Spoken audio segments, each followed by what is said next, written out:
Assalamualaikum warahmatullahi wabarakatuh. Di sini saya Alfian Faurozi dari Universitas Cokro Aminoto Yogyakarta. Prodi PPKN akan mewawancarai salah satu pengunjung di Gunung Bangkel, mewawancarai tentang pengetahuan tentang Pancasila. Ya, di sini dengan Mas siapa? Nama saya Anton Bimo. Kebetulan saya masih pelajar di SMA Negeri 1 Bauntapan. Saya seperti itu. Apakah Masnya berkenan untuk saya wawancarai? Ya nggak apa-apa, boleh. Oke, langsung pertanyaan saja ya Mas. Pertanyaan pertama, menurut Masnya Pancasila itu apa? Pancasila itu menurut saya ideologi negara atau buah dari pemikiran bapak-bapak pendiri bangsa yang dulu. Oke, ini Mas. Terus Masnya bisa sebutin nggak isi-isi dari Pancasila itu tersebut?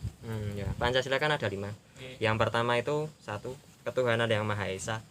2. Kemanusiaan yang adil dan beradab. 3. Persatuan Indonesia. 4. Kerakyatan yang dipimpin oleh hikmat kebijaksanaan dalam permusyawaratan perwakilan. 5. Keadilan sosial bagi seluruh rakyat Indonesia. Apa nih Masnya? Oke, pertanyaan ketiga. Apakah Masnya setuju jika Pancasila itu sebagai dasar negara Indonesia? Jelaskan mengapa.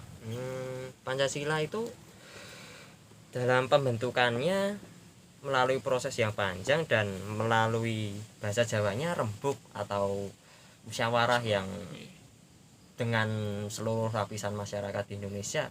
Jadi menurut saya Pancasila udah paling cocok dan udah sip banget di Indonesia gitu loh Mas. Nggak bisa diganggu-ganggu. Kalau misalnya diganggu nanti ya atau diganggu atau diubah ya nanti beda dengan lapisan masyarakat, nanti kan akan menjadi chaos yang besar atau menjadi kerusuhan yang besar gitu loh Mas. Kalau misalnya mau diganti-ganti nggak bisa Pancasila diganti-ganti. Udah paling cocok lah. Oke. Pertanyaan keempat, selain Pancasila kan ada lambang negara. Di kaki burung Garuda itu kan ada pita, tulisannya Bhinneka Tunggal Ika. Nah, itu menurut Masnya artinya apa? Bhinneka Tunggal Ika itu dari bahasa Sanskerta ya Mas. Itu kalau bahasa Indonesianya berbeda-beda tetap satu jua Mas.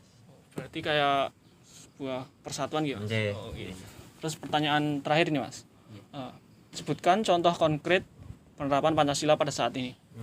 Kalau contoh konkretnya kita bisa sebutkan di kehidupan sehari-hari ya.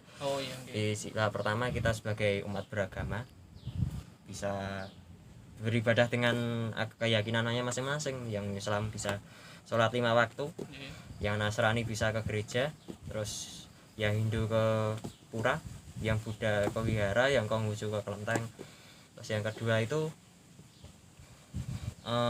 kemanusiaan yang adil dan beradab itu ya kita harus memperlakukan manusia ya adil dan tidak boleh mendiskriminasi. Ya kita harus beradab lah sama orang-orang itu. Harus equal atau sama gitu loh Mas. Beradab, jangan saling jangan kalau bahasa gaulnya barbar ya jangan. Terus yang ketiga persatuan Indonesia, kita harus menjaga persatuan Indonesia karena Indonesia itu terbentuk karena dari persatuan. Kalau kita nggak bersatu ya Indonesia jadi bisa pecah kan. Kita harus bersatu. Apalagi negaranya pisah-pisah ya Mas? Iya, caranya contoh konkretnya ya kita toleransi sama umat beragama lain, terus tidak membedakan ras, suku, warna kulit, jangan. Dan itu yang bisa menimbulkan perpecahan. Terus kerakyatan yang dipimpin oleh hikmat kebijaksanaan dalam permusyawaratan perwakilan itu pemimpin kita tuh berdasarkan musyawarah. Pengambilannya berdasarkan musyawarah dari ya tingkatnya kan ada kan dari DPRD, DPR, MPR, gitu kan. Nah, contoh konkretnya dalam kehidupan sehari-hari ya contoh kecilnya ini dalam rumah aja. Rumah kan ada bapak, ibu, anak kan. Nah, itu contoh kecilnya kita bisa musyawarah untuk mencapai tujuan yang sama. Misal hari Minggu kita musyawarah malamnya besok mau masak apa. Jadi nggak ada ketimpangan gitu loh. Jadi semuanya sama-sama enak, sama-sama ke tujuan yang satu. Terus misalnya besok hari Minggu nih, ya kita musyawarah mau kemana, mau ke gunung atau ke laut. Jadi bisa tujuannya satu, nanti biar saat sampai di tujuannya nggak ada yang mutung atau marah gitu loh. lega, sama-sama lega lah ya. Terus yang kelima, keadilan sosial bagi seluruh rakyat Indonesia. Contoh kecilnya saya juga ambil dari keluarga. Misalnya adil itu suatu bentuk, kalau keadilan itu suatu wujud dari bentuk adil itu tadi. Misalnya gini, adik kelas 6 SD, terus saya SMA. Nah kalau misalnya bapak saya ngasih uang saya 10.000, adik saya 10.000, itu adil.